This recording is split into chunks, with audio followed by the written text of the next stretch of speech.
তো সাইয়েদনা সুলাইমান বললেন, আল্লাহ, গোটা বিশ্বের সব প্রাণীকুল, পশুকুল, পক্ষীকুল, জিনকুল সবাইকে আমি একবেলা লাঞ্চ খাওয়াবো, দুপুরের খাবার। আল্লাহ বললেন, নো সুলাইমান, এটা তোমার কাজ না, এটা আমার কাজ, তুমি পারবা না। সাইয়েদনা সুলাইমান বললেন, আমার মনে বড় শখ, আমি যদি একবেলা সবারে মেহমানদারি করাইতে পারতাম, আমার কলিজাটা ঠান্ডা হয়ে যেত। আল্লাহ বললেন, ওকে, ট্রাই করে দেখো পারো কিনা। সাইয়েদনা সুলাইমান আলাইহিস সালামের অনুসারী ছিল জিনেরা। জিনের বাদশারে বলল, জিনের বাদশা, যাও সাগরের পাড়ে 40 কিলোমিটার জায়গার মধ্যে খাবারের আয়োজন করো। জিনের বাদশা বিশাল বিশাল ডেক পাতিল নিয়ে সমস্ত জিনদেরকে নিয়ে রান্না বান্নার কাজ শুরু করলো। 40 কিলোমিটার ব্যাপী জায়গা নিয়ে খাবার তৈরি করা হচ্ছে।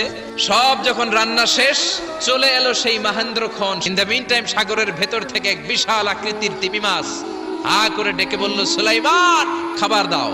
উনি ঘোষণা দিলেন, যাও এটারে খাবার দাও। তিমি মাছ বিশাল বড় হা করে বসে আছে সাগরে।